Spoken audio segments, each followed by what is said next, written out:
Alright, so these are the statistical results for our experimental and control data. At first, we would measure the length of the planaria head and the tail every few days, so we have the days off, and then we calculated the percentage of regrowth of its original body by doing the measurement of the last day minus the measurement of the first day divided by the measurement of the first day times 100, and that's how we got these. So in the experimental data for Petri 1, the head grew back 40%, and then the tail grew back 100% of its original body. Then in Petri 2, the head grew back 40, and then the tail did not grow at all from its original body. And then in the final one, Petri 3, it grew back 66.7% of its body, and then the tail grew back all of it. So in order to calculate the average, which we did, you had to add up all 6 of these and then divide them by 6. When you do that, you get an overall average rate of regeneration of 57.78.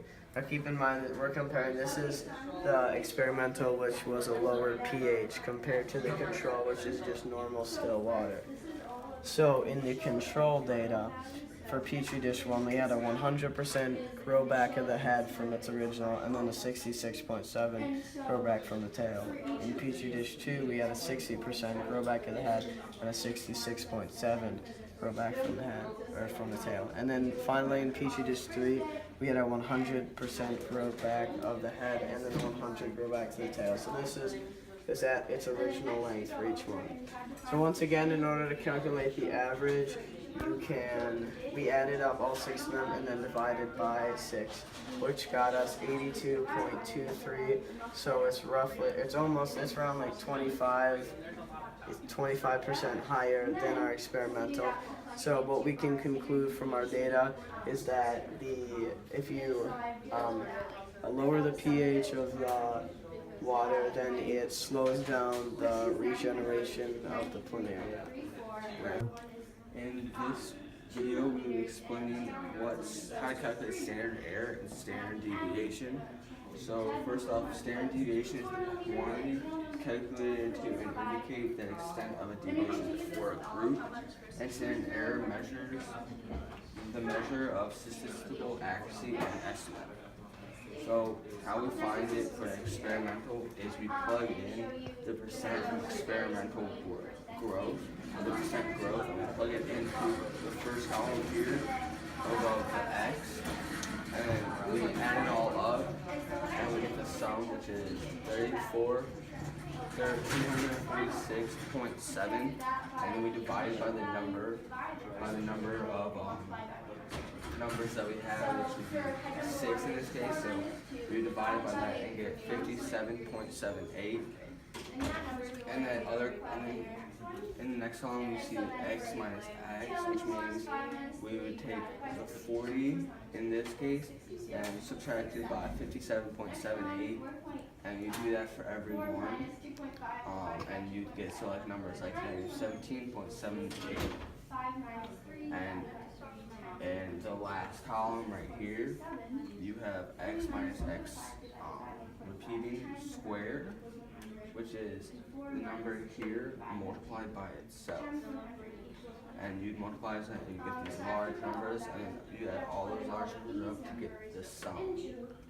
So you have the sum, and by taking that sum to find the standard deviation, you have n minus 1. And n is the number of the numbers in this column. So this instead of being 6, it would be 5. And then you divide that and then square root it to get your standard deviation of 7.806. And then standard error. And then you would for standard error, you would have you take your standard deviation and multiply it by the original n, which would be 6. And that would be to find your experimental group. And you would basically do the same thing for your control group. So you would plug in all the numbers from the control percent of growth. You'd add it all up to get your sum, then divide it by 6, which is 82.23, and then you again subtract it from the original number, so you get again like 17.77 is the number, and you go all the way down the column for each number. And then here you do the same thing, you get these large numbers and you add it all up to get your sum. And then this sum, and then for standard error, you will divide it by n minus 1, so 5, and that's how you find, and then square root it to get your standard error, standard deviation. And then for standard error, you will find, you take the standard deviation and divide it by 6 to get Okay, that was like 4 minutes. So if I do that, it will be error. good.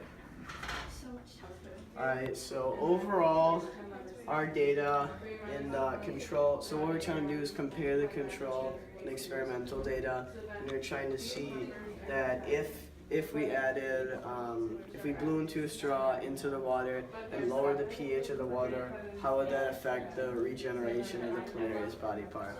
So what we found based off of our experimental and control data was that when we blew into the straw and lowered the pH of the water, it had a significant difference in regeneration compared to the control. As you can see here, it grew back at a rate of 57.78% when the pH is lowered against the 82.23% when the pH is normal. So this is a significant difference, and this can help us in further research. When we're trying to put planaria in an environment, maybe the water might be too high of a pH, so we'll make sure they'll have an easier time living in this environment than in this environment. And if I compare the standard errors, the standard error for the control group was 8.01. So as it says here, basically the standard error is a measure of the accuracy. So if a data has less, if we have less parts in the data, then the data is not as reliable as if there's more. So we had a decent amount, and then for here, the standard error was 7.806, so it was actually lower in the experimental. So basically what that means is that this experimental data is just a tiny bit closer to being completely accurate compared to the control data. But we can still measure them, and we can still find out basically what happened, and we're 100% that this is true. And that's all I had to say.